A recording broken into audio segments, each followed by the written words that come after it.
রংপুরকে টানা 2 ম্যাচ হারিয়ে চমকে দিল দুর্বার রাজশাহী। আর এমন জয় এবার জমে উঠেছে পয়েন্ট টেবিলের মারপ্যাচ।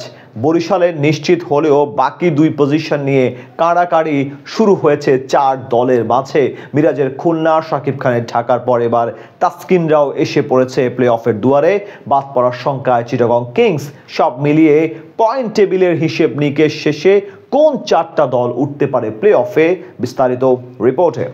মাঠের বাইরে হাজারটা বিতর্ক হলেও পয়েন্ট টেবিলের হিসাব নিকাশের দিক থেকে বেশ ভালোই জমে উঠেছে এবারের বাংলাদেশ প্রিমিয়ার লিগ। রংপুরের পর দ্বিতীয় দল হিসেবে তামিম ইকবালের ফরচুন বরিশাল এরই মধ্যে পৌঁছে গেছে সুপার 4-এ। তবে বাকি 2টা পজিশন নিয়ে বেশ ভালো দ্বৈরথ চলছে 4 দলের মাঝে। কারণ রবিবার ফরচুন বরিশালের কাছে 8 উইকেটের ব্যবধানে হেরে আনুষ্ঠানিকভাবে টুর্নামেন্টের রেস থেকে ছিটকে গেছে সিলেট স্ট্রাইকার্স। তবে আজ টেবিল টপার রংপুর রাইডার্সের বিপক্ষে চমক দিয়ে জয় ছিনিয়ে নিয়ে জ্বলন্ত আগুনে যেন ঘি ঢেলে দিল দুর্বার রাজশাহী। 11তম বাংলাদেশ প্রিমিয়ার লিগ নিয়ে আলোচনা হচ্ছে সর্বমহলে। নেতিবাচক কিংবা ইতিবাচক সব বিষয়ে আলোচনা অন্যবারের চেয়ে বেশি। ঠিক তার মতোই পয়েন্ট টেবিলের মারপ্যাচটাও এবার বেশ জটিল। টুর্নামেন্টের শুরুর 8 ম্যাচের সব কয়টা জিতে রীতিমতো আকাশে উড়েছিল রংপুর রাইডার্স, কিন্তু এক নিমেষেই তাদের মাটিতে নামিয়ে দেয় অপেক্ষাকৃত দুর্বল প্রতিপক্ষ দুর্বার রাজশাহী। টানা 2 ম্যাচেই তাদের ধরাশায়ী করে উত্তরবঙ্গের ফ্র্যাঞ্চাইজিটি। অবাক করার ব্যাপার হলো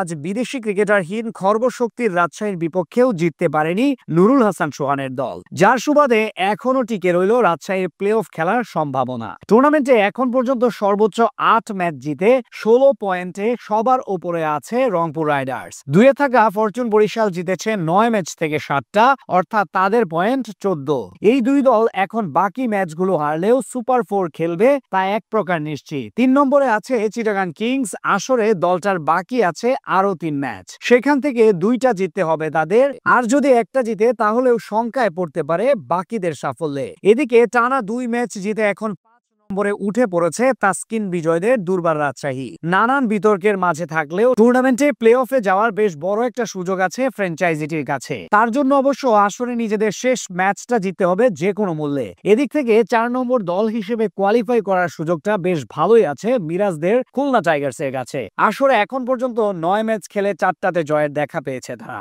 বাকি 3 ম্যাচে কমপক্ষে 2টা জিততে হবে তাদের, যেখানে ফরচুন বরিশাল, রংপুর রাইডার্স ও ঢাকা ক্যাপিটালসের বিপক্ষে মুখোমুখি হবে ফ্র্যাঞ্চাইজিটি। এদিকে চতুর্থ দল হিসেবে শেষ 4-এ যাওয়ার স্বপ্ন বেঁচে আছে শাকিব খানের ঢাকা ক্যাপিটালসেরও। 10 ম্যাচে 3টা জিতে তাদের পয়েন্ট 6। এখন বাকি 2 ম্যাচ যদি বড় ব্যবধানে প্রতিপক্ষকে হারাতে পারে তাহলেই কোয়ালিফাই করবে সাব্বির লিটনরা। তবে এদিক থেকে আনুষ্ঠানিকভাবে বিদায় নিয়েছে সিলেট স্ট্রাইকার্স। 10 ম্যাচ খেলে মাত্র 2টি জিতেছে তারা। সবশেষে বলা চলে রংপুর রাইডার্স ও ফরচুন বরিশালের সঙ্গে চিটাগাং কিংস ও খুলনা টাইগার্স বা দুর্বার রাজশাহীরই শেষ 4-এ যাওয়ার বেশি সুযোগ রয়েছে।